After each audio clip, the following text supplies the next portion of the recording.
has been exempted from the most recent round of budget cuts and has in general been exempted from such cost-cutting exercises. There is no pressure on the water and sewer system to find a cheaper, more efficient way of doing it like there is on other agencies. Unfortunately, we've used two very terrible puns. We've already said we've soaked the public, and now there's no pressure. Anyway, a nice coincidence, and I know he watches our show regularly, Councilmember Jimmy Vacca, who has been outspoken about the water rates and other charges to his constituents, joins us. Councilman, thank you for calling in. Explain to me your reaction to when Mr. Schultz said there's a real governance problem on how the DEP is monitored and its expenditures are monitored. Your thoughts on that?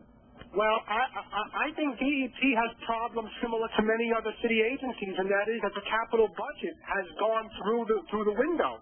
And it's gone sky high, and many of these projects have overruns, which the taxpayers have to pay for.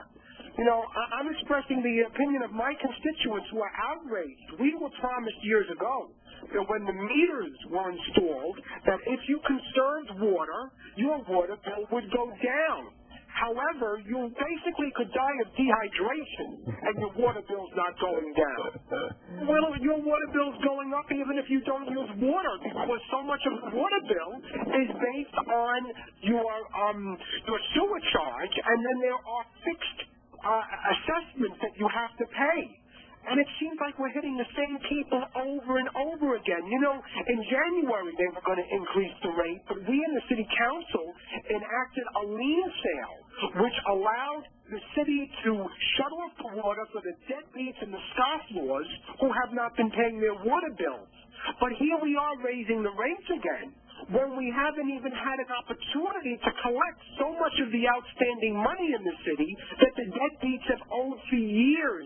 And not just one and two family homeowners. I'm talking about big corporations that got big bills that they have to pay the city. Well, you know, you've raised about a half a dozen different issues, and I was kind of flagging them as it went on, and our guests, we were talking about a lot of these things beforehand. So I'm going to ask you one more thing, and then I'm going to throw this out to our panel here in the studio. What do you see as a solution, Councilman?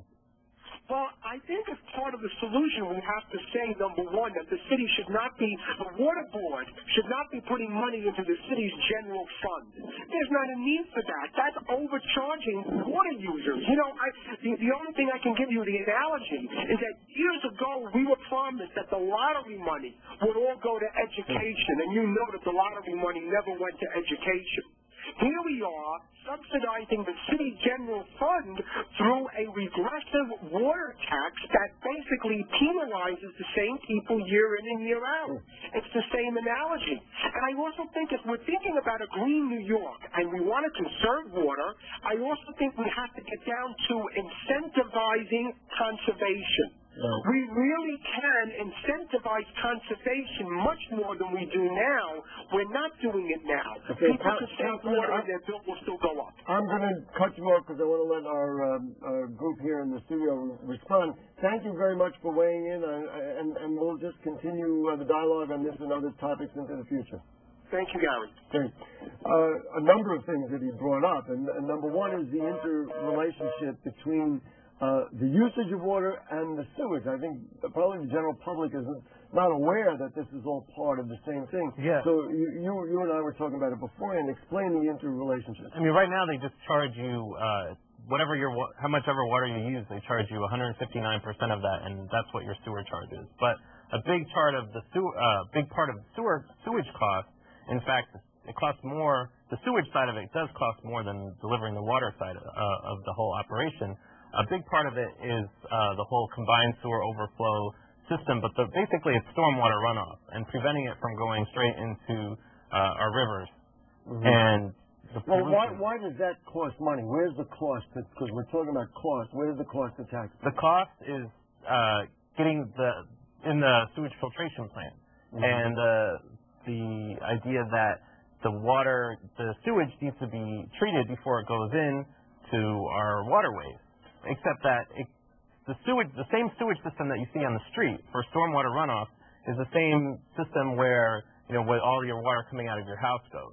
And so it's one big system, and, the people that have water running off, if you own a think of it this way. This is a good way to think about it. If you own a parking lot and don't use any water, you're contributing a lot to our whole the sewage problem going into our waterways. But you're not paying anything because you're not using water. So that's a part of the inequities that the council member was talking about.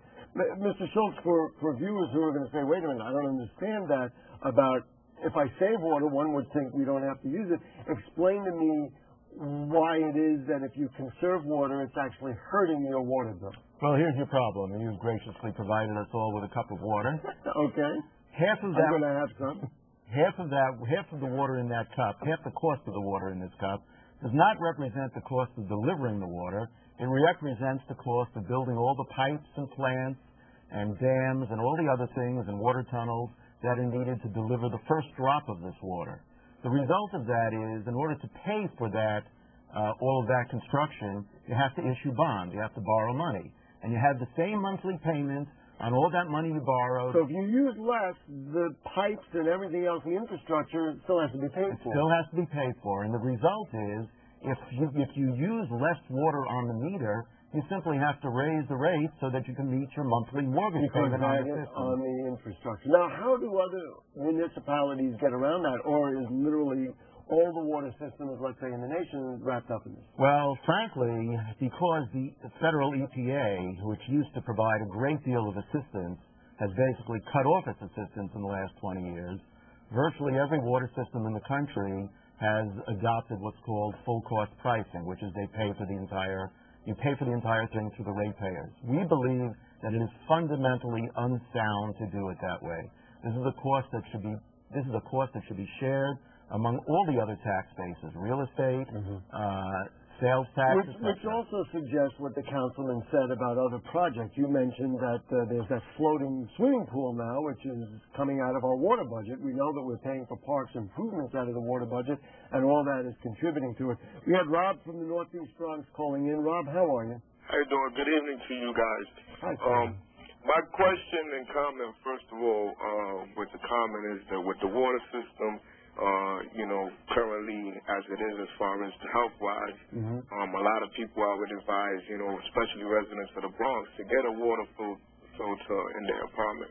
The water quality that's being given to us Bronxites or anybody in New York City, which is considered supposedly some of the best water in the United States, I would say, that's inaccurate. Over the years, I will tell you, Rob, and it really was a revelation within the last couple of years. For the first time in my lifetime, it was said that New York City's water was not the champagne of drinking water, and that was a landmark moment, I think, in the history of water in the city.